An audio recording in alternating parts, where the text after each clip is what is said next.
अस्सलाम वालेकुम dear viewers, मैं हूं Waheed Wazir. Welcome to my YouTube channel. तो इस वीडियो में हम डिस्कस करने वाले हैं टोटी पोटेंसी। ये जो टर्म है ये हम अक्सर प्लांट टिश्यू कल्चर में यूज करते हैं। तो टोटी पोटेंसी का मतलब क्या है? ये जो टर्म है टोटी पोटेंसी, ये कॉम्बिनेशन है टू वर्ड्स का।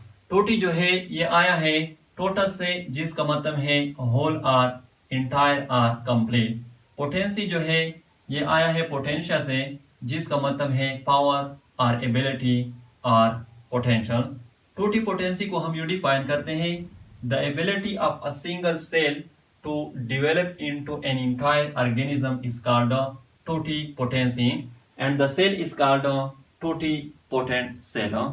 ये जो डिफिनेशन है इसका मतलब यह है कि एक सिंगल सेल की इंटायर ऑर्गेनिज्म में डिवेलप होने की जो एबिलिटी होती है, जो पावर होती है, जो पोटेंशियल होती है, तो इसको टोटी पोटेंसी कहा जाता है। और जो सेल होती है जिसमें ये एबिलिटी होती है, ये पावर होती है, उसको टोटी पोटेंट सेल कहा जाता है।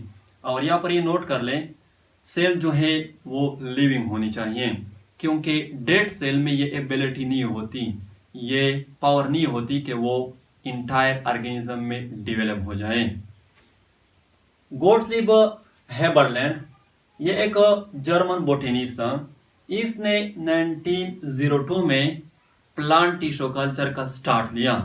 गोटलिब ने 1902 में डिफरेंट प्लांट सेल्स को कल्चर करने की कोशिश की, बट ही फेल्ड, ये नाकाम रहा, ये फेल हुआ, क्योंकि 1902 में ना प्लांट हार्मोन डिस्कवर्ड हुए थे और ना गोटलिब को सोटेबल कल्चर मीडियम के बारे में कोई इल्म था, तो इसलिए ये फेल हुआ, नाकाम रहा।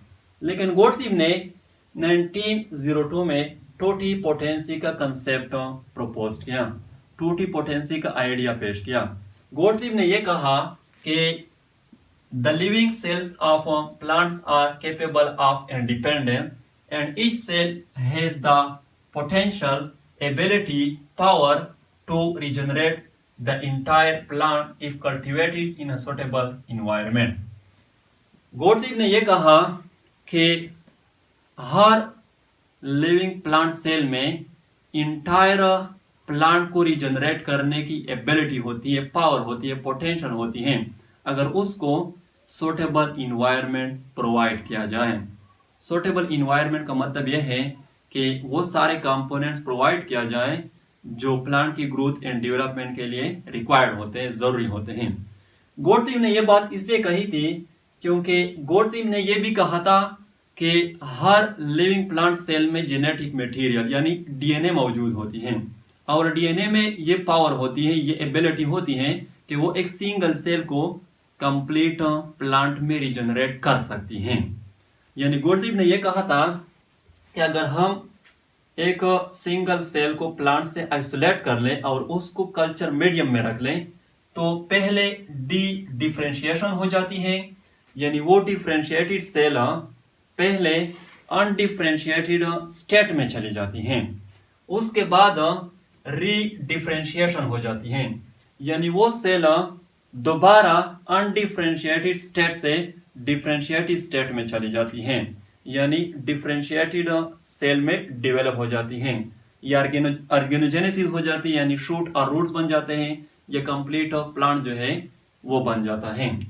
अब यहां पर ये नोट कर ले, ये जो स्टेटमेंट दिया था गोटलिब ने, ये थ्योरेटिकल था, यानी गोटलिब ने इसको एक्सपेरिमेंटली प्रूव नहीं किया था, प्रैक्टिकली इसको प्रूव नहीं किया था, क्योंकि पहले मैंने कहा कि गोटलिब ने 1902 में प्लांट टिश्यू कल्चर का स्टार्ट लिया था, लेकिन ये फेल हुआ था, ये नाकाम रहा।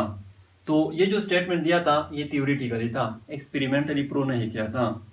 फिर एफसी स्टेवर्ट ने 1958 में इस स्टेटमेंट को एक्सपेरिमेंटली प्रूव किया, प्रैक्टिकली प्रूव किया।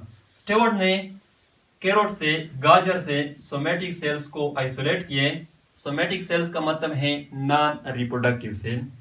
फिर उस सोमेटिक सेल्स को इंटायर कैरोट में रिजनरेट किए, यानी उस सोमेटिक सेल से इंटायर कैरोट को रिजनरेट किया।